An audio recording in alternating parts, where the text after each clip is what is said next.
All right, then, we're ready for our first presentation, Circular Fashion Together.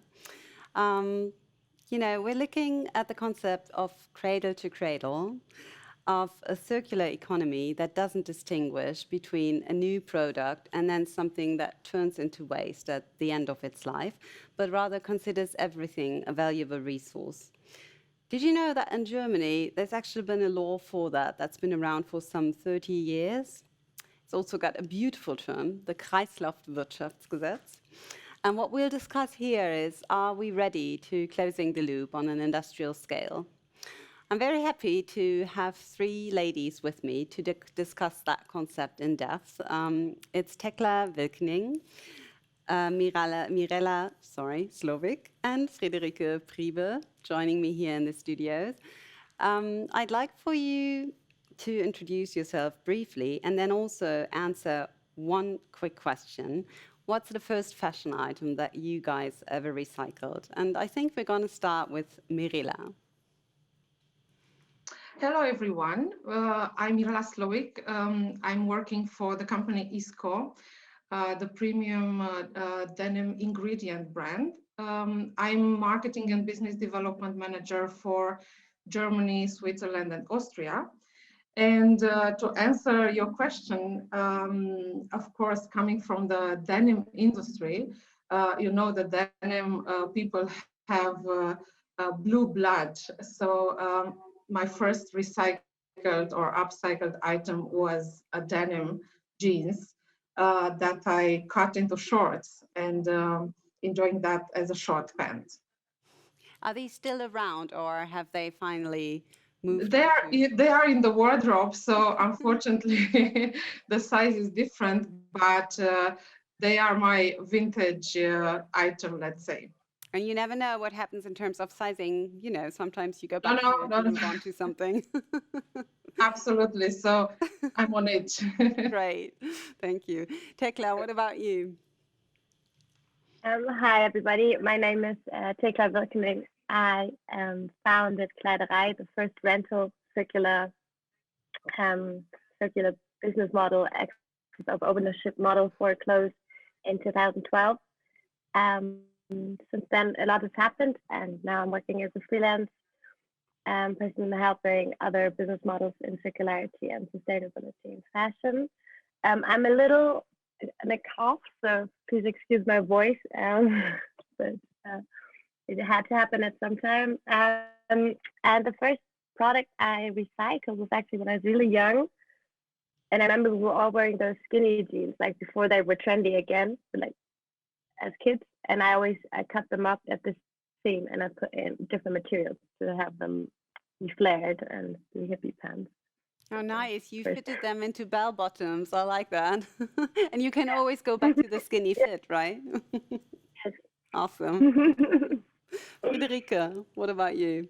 Hi, yeah, my name is Friederike Priebe. I work at EPEA. We are the company that was founded by the founder of the Cradle to Cradle principle, by Professor Michael Braungart, and I'm leading the textile department there. So this means we are developing together with companies cradle to cradle materials, chemicals, products that fit into a circular economy, that are healthy and can contribute to a healthy circular economy.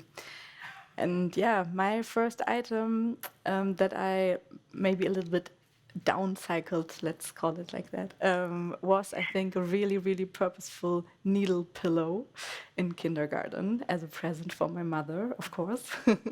So she could put in her needles, and that was my first item. I changed the use of the textile. What was it before it turned into that needle pillow? It was a sock. It was a sock, Yes. Right on. Awesome. So we have 2 pairs of pants and a sock. Great stuff. All right, then, let's jump right into our discussion here. I know that the 3 of you held a masterclass this morning, and you covered a variety of aspects, and I will try and look at every one of the key points that you tackled there and just listen into your findings on that. I should probably mention that that white paper is ready for download for our viewers. Is that right? Yes, we are preparing all the inputs that we gathered today, and then it will be ready for download Super. on the website. So watch that space, everyone, and download that paper. I know that taking back textiles is quite an important aspect of the circular economy. So Mirela, could you give us a brief overview of where we're at in the industry in general with that aspect of the circular economy? So I'm really happy that we can touch base this point, because actually we are in a very important evolution stage, as there have been some, let's say, trials in the last year, probably since the pandemic. But the awareness of having this approach is becoming stronger. So in general terms, I think we find ourselves in a very good moment, because investments into the process are happening. And on the other side, also the end consumer and the brands show a readiness into circularity. So this means the post-consumer recycling is becoming not only a topic anymore, but a fact. And if you allow me, Alex, I would like to bridge to a breaking news that I have in the name of my company today. Please do. Actually, we are announcing today, so it is now a premiere, let's say, at our panel, that our company has done an innovative agreement into 100% post-consumer recycling process. So we are pioneering now into a recycling process with the company Hikrita. They are known as Textile Research and Development Company. So, and this, let's say, innovation technology enables the blended denim, especially denim fabrics, to be recycled post-consumer. So status quo is that the industry is able only to recycle non-blended fabrics, so actually 100% cotton. And with this process, let's say, we are revolutionary, because we are able to separate the fabrics and the fibers and have the quality, especially on recycled polyester, which was an issue so far. We are able to guarantee the quality of the recycled polyester. In the same time, the cotton, we transform the cotton into cellulose powder. And with that, we are able to deliver to different industry, like also pharmaceutics or cosmetics industry and so on. So we are not just closing the loop, but we are offering, we are bringing materials into some industries as well. And with this pilot project, it's a huge investment, not only into the machinery, but also into the technology itself, so engineering itself. We offer to the brands, to our customers, full, let's say, circular solution. That does sound pretty amazing. Just to make sure that I'm getting this right, you're turning any kind of blended denim into something, among other things, cellulose powder, and that can be turned into cosmetics, pharmaceutical products, whatever else. So your denim might end up being your next facial cream, right? Oh yeah. Yes. So actually, this was the challenge of the industry. Yeah. So how can we reuse the post-consumer materials? Yeah. So because it's not only collecting, it's what is happening actually with these items, right? So it's our company's responsibility to understand the solutions in terms of technology. And our solution is not only to make new fabrics out of that recycled materials, because you need, in order to recycle and make new fabrics, you need certain, let's say, stability and durability of the fibers, which in many cases is not possible, technically possible. So the expectations cannot be that if we recycle a post-consumer item, we'll turn it immediately in another item. So this is still ideal world, let's say. But the question, or our, let's say, responsibility was, what is happening with these post-consumers items, and how can we bring it back into the loop? And with this technology, we are able to put some of the materials, for example, the recycled polyester will be put 100% back to the process. So you will find it into the new items, new fabrics, but the cotton will go into this cellulose powder, which can be spread through different industries. It sounds pretty amazing, and I also think it points to the fact how valuable a resource technology can be.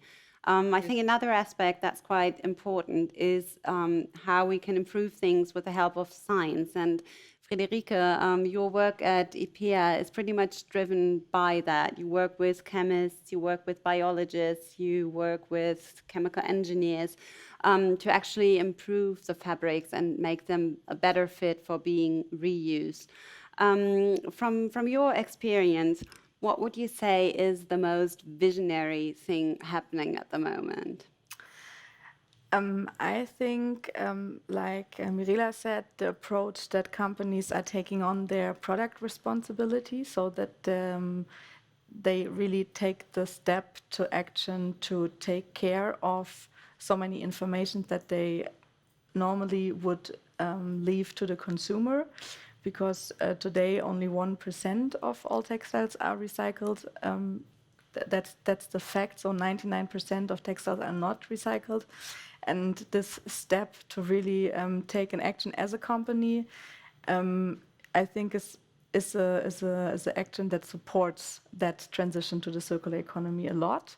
And with this comes the possibility to have a transparent product. So, and that's, I think, where people like us come in to show this transparency of a product and enable this transparency. And by transparency, I mean really the chemical input of a product, and really the knowledge of the input deep down to the ingredients, so that you can be sure, if you use a technology like ISKO, that the substances that you take out of a textile don't harm your skin if you use it then after in another product scenario. So it's really important to have 100% knowledge of the chemicals that are in the product, to keep them in any loop that you can think of then. Right. I mean, it's quite depressing if you say at this moment in time it's only 1% of the entire textiles in the cycle that are being recycled. So there's really room for improvement. Can you think of any best practices right now that come to mind, other than what Mirela said about ISKO? Yeah, I think the whole development in stepping up the recycling technologies to regenerate cellulose from cellulose-based textiles, so from cotton, for example, or other natural-based fibers that then can be regenerated and be put into viscose products, is a really, really best practice, because this means we can really scale up the use of a recycled textile and not just downgrade it by mechanical recycling and making fibers smaller than they came and downgrade the quality, but really have a new approach to this. And I think also where we need some more room for better recycling technologies is the whole topic of polyester recycling, which is at the moment not clean enough. So we have some substances in polyester still that hinder healthy circular use of polyester materials, and there the industry, especially the recycling technologies, need to step up their game to really make a clean production possible, because 60% of all fibers worldwide are synthetics, are fossil based, and this is also the major impact that we're looking at. And I think 65%? 60% are synthetic fibers from world fiber production, and yeah, that's the biggest part. Yeah, absolutely. Yeah. Wow, lots to So be done, actually, right? sorry, the solution, what we have with the technology, it is a solution to a clean recycled polyester process. So this is also in our target, together with the engineers, to reach that solution at the end, which is not at the moment in the industry. So we have the same focus.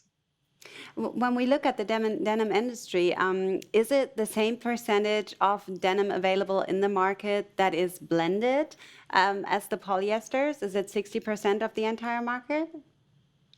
I think blended denim fabrics are on the market, let's say 98% blended fabrics, but this means not only with polyester, but also with elastane. Yeah, so there are very less 100% cotton denim because of Yeah, obviously. one wants to wear comfort pant denim. It's an issue of wearability. But what I would like to, what I would like to add to that is that the industry, of course, ISKO itself, we are investing a lot also in pre-consumer recycling, and this is very important. So we are looking into the process to reuse materials and to recycle polyester and cotton, so that we reach now, for example, more than 50% of the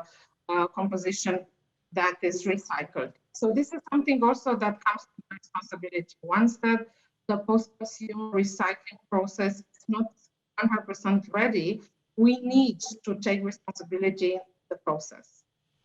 Yeah, it's interesting that you should mention that, because I was going to ask you specifically, if we look at the supply chain, what role do they play in the cradle-to-cradle concept? This is a question to Mirela. Yeah. Actually, what I said before is to bring materials back into process. This is actually, we are doing that with our R2 program. We are reusing 10% of the lost patterns. So this means we collect the pattern during the process and we bring it back to the fiber, guaranteeing 100% same quality. So this is, let's say, in the process. And of course, what Friederike was saying is control on chemicals, so all the materials during the process. Right. And can you also, because I think it always helps to make things as concrete as possible, can you point us to any best practices or the challenges that this process faces?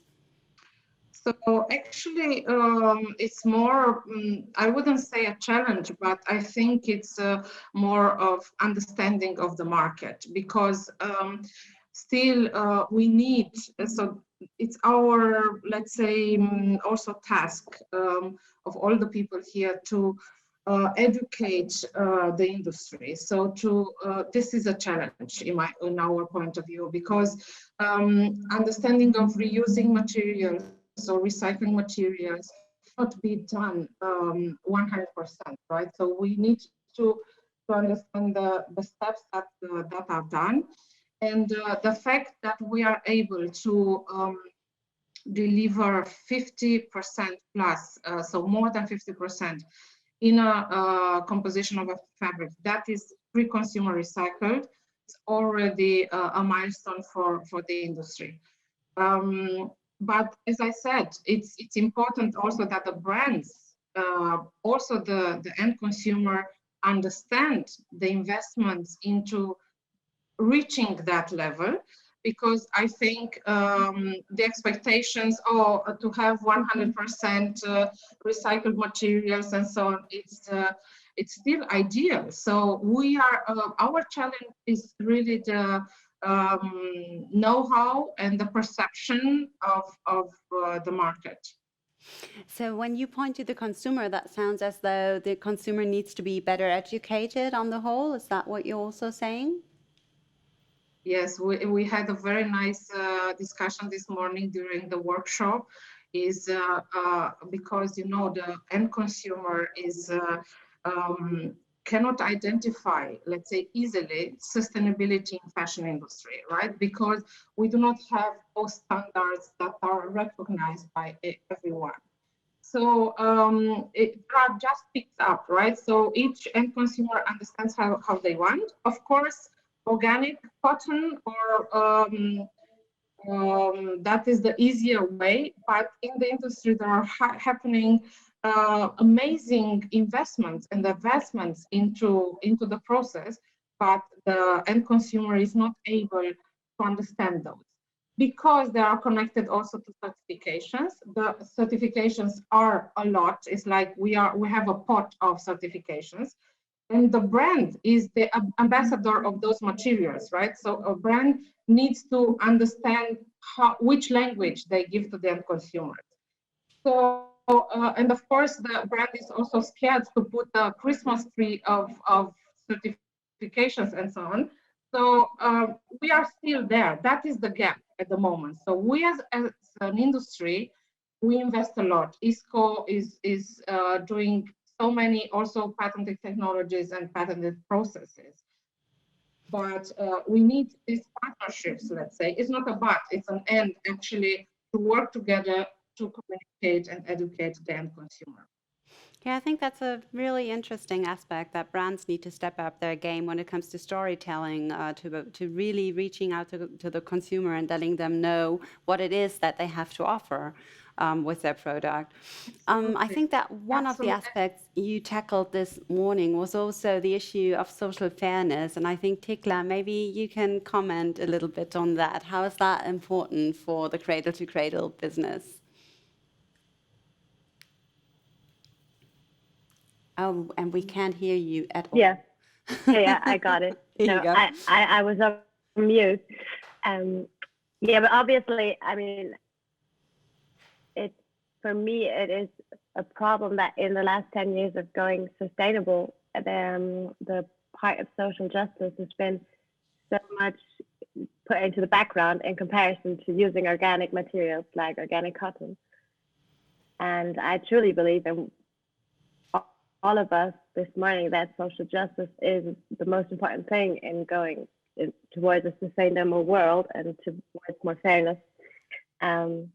Yeah, because the fashion industry does not pay fair wages in most of the supply chains. And I think it's very scary and to tell consumers that a product is sustainable if it's not paid for fairly. It's like the biggest issue in greenwashing, I think, we see at the moment.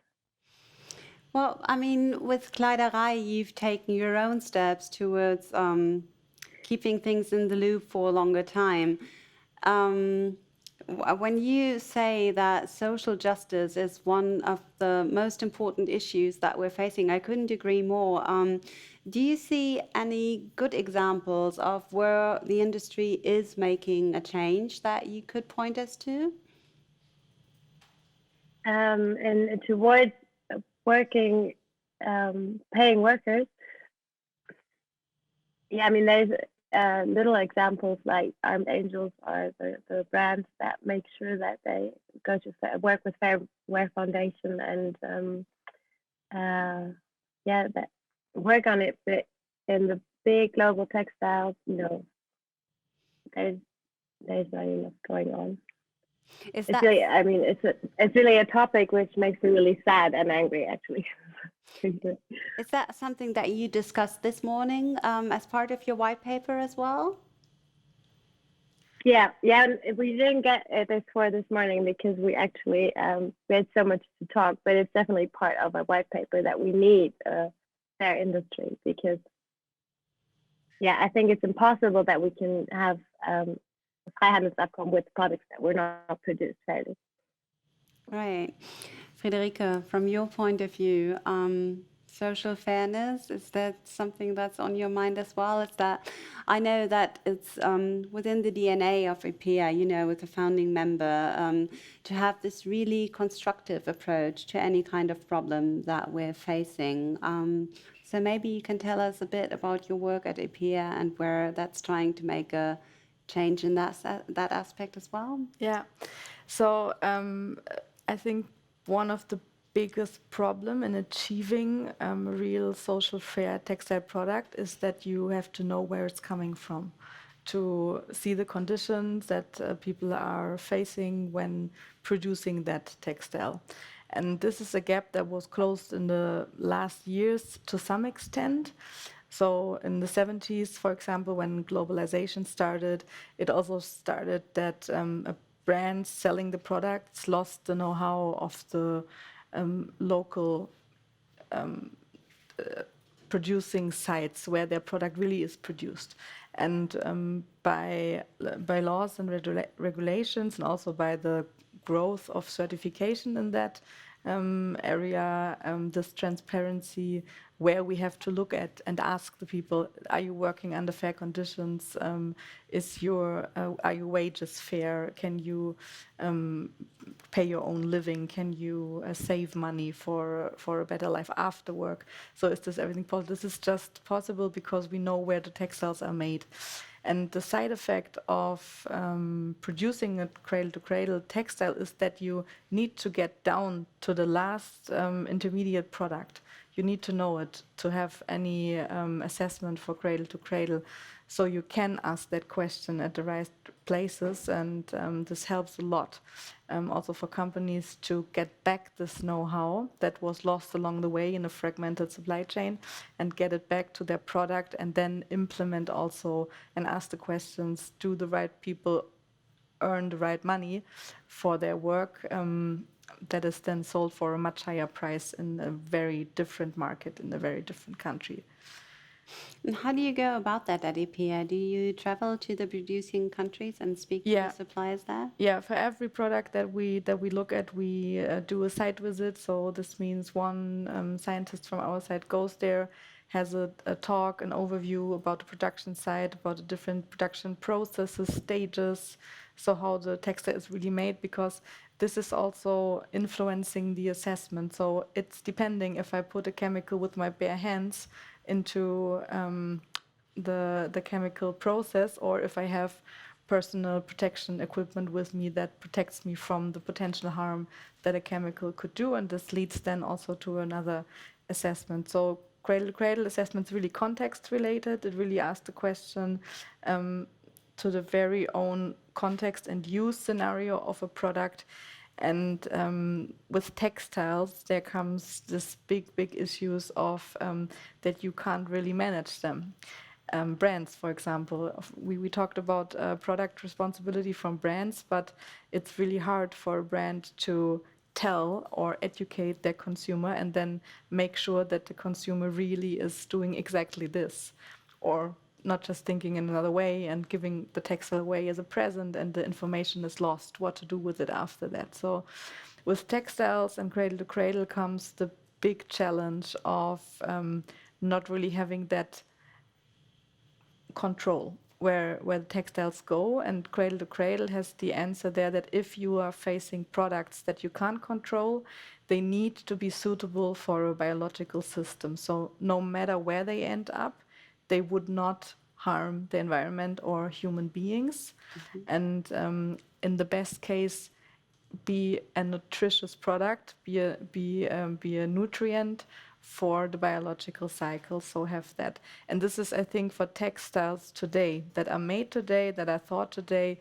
the base requirement that every textile should fulfill, to have that 100% transparency and make sure that during the use phase and a potential after-use scenario, it would not cause any harm to human or nature, because we are clever enough to do so. So why should we produce waste anymore? Yeah, I think that's two really interesting aspects that you're mentioning right now. One thing that I'd like to ask you first is, you're saying for a brand it's hard to control what the consumer ends up doing. So of your knowledge, from your knowledge and experience, are there any incentives being done at the moment for the consumer to make them recycle something, to take it back to the brand, to, I don't know, put it in their compost if it's ready for that? Yeah. So to bring it back to companies, also to bigger players, there are some programs in place. I think we all know them. The big fast fashion brands are implementing those programs, which does not necessarily mean that the textiles are also really recycled, but at least there's a structure, so the consumer can learn. But really having an incentive system, and also like a deposit system as we have with PET bottles, I think would really be an innovative approach to really train. And you can only train by learning the hard way. So we have to pay if you don't recycle it. As we learned with PET bottles, we are perfectly doing that. We can take the PET bottles back to the supermarket and get our deposit back. Something like this could easily work for textiles as well. Why not?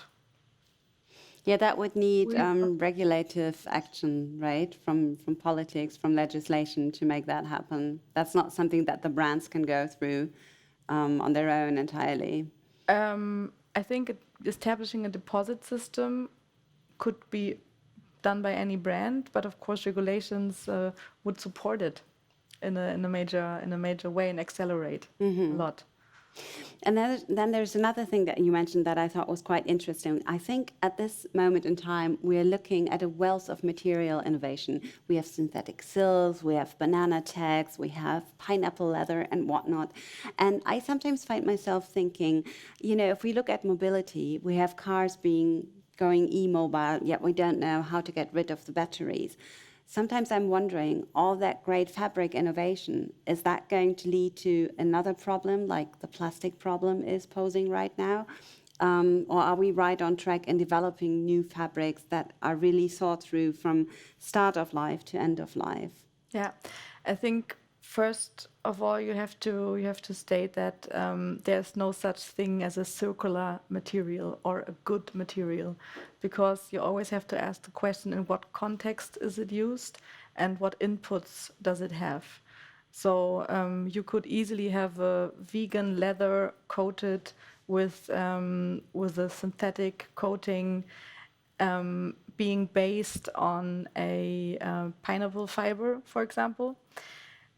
This would not be circular, it would not make sense, and it would potentially be also toxic if you burn it, or it could be toxic, it could be non-recyclable, for example. So the question is here not that we will invent really new materials. Everything is there, all chemicals are there on the planet. We just have to put them in an intelligent way together to make intelligent and good products out of it that can be recycled and be healthy.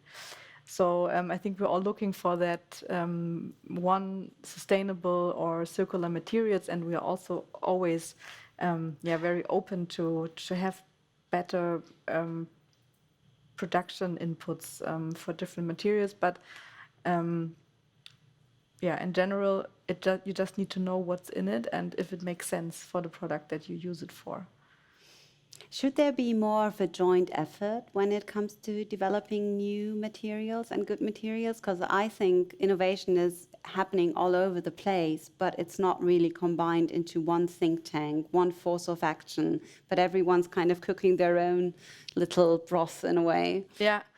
I think that every new generation that comes into a market or into the economy brings in the opportunity to really open up, because if you talk to a competitive market and you tell them, please collaborate, please go together and forget your competition, it mostly doesn't work. It works on panels. It's a good marketing strategy. Yeah, we have a cooperative approach. We work together with our competitors, but please, I would like to choose my competitors that I would like to work with. So the really, really open approach to bring out a good solution and be transparent is kind of contradictory to economy that we're to the reality of to the the market. reality. Yeah.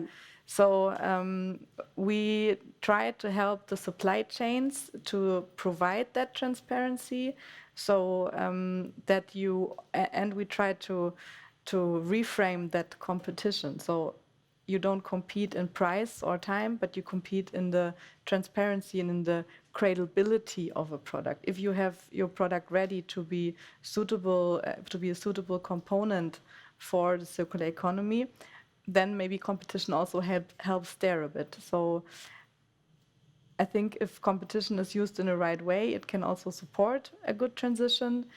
But companies are, in their own means, not really a cooperative approach. Right. Yeah, that makes It's a bit sense. hard. Right. Thekla and Mirela, I think another aspect that you tackled this morning in your workshop was digital and virtual design. Maybe you can tell us a bit about your findings there.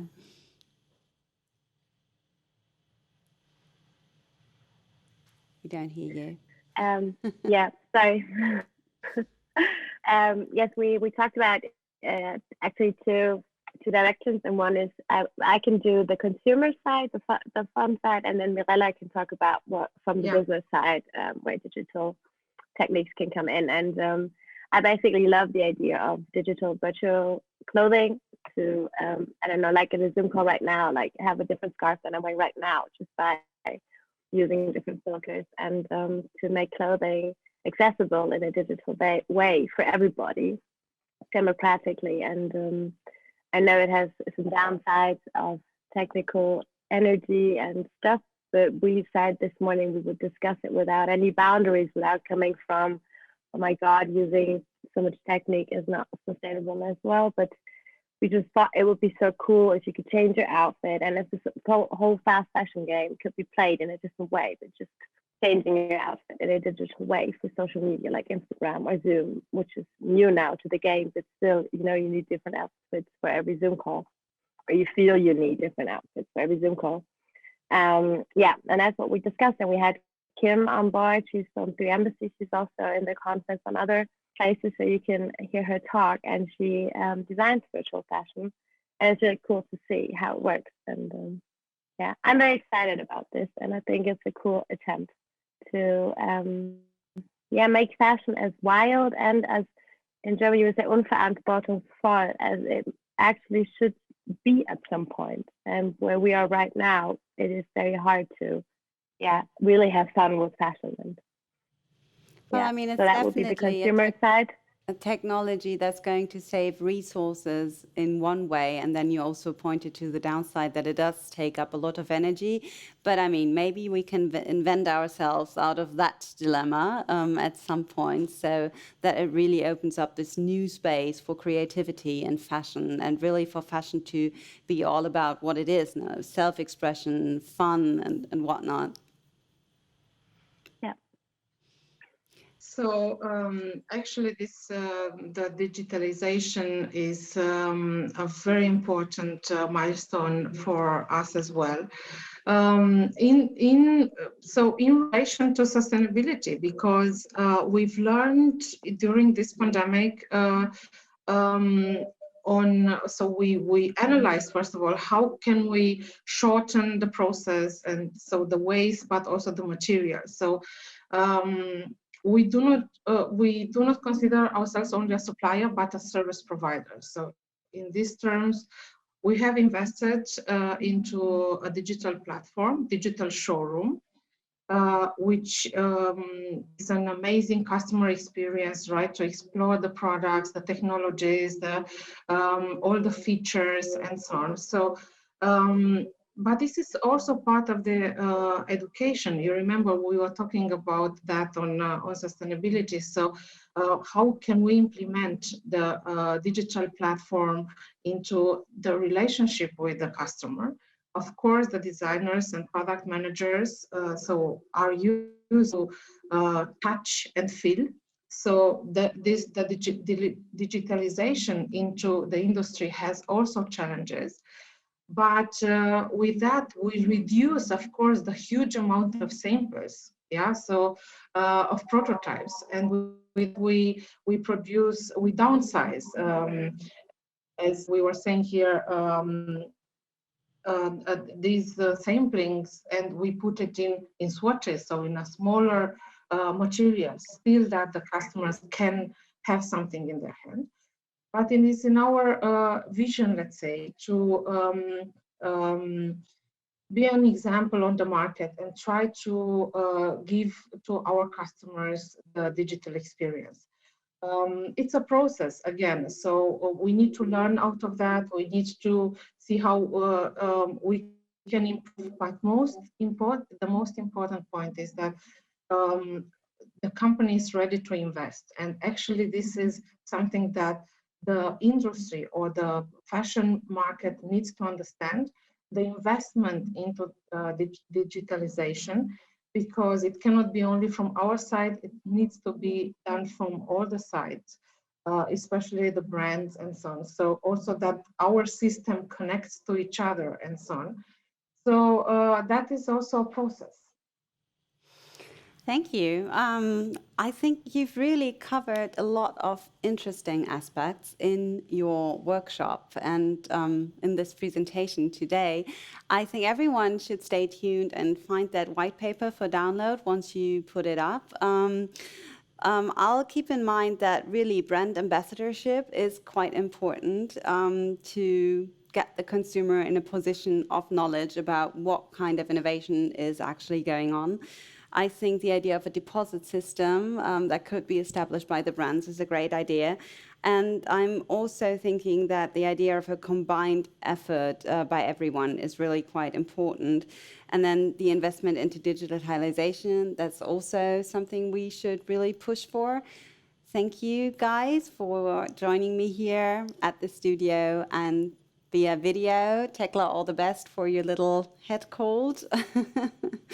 And I hope to see you next time in Blood and Flesh in Frankfurt, maybe again. We're done with our panel here. Thanks very much. And I'm going to announce our next panel, where we look into finance and how it triggers sustainability in fashion, which is up next, and that will start at 2:20. So stay tuned, and I'll see you there.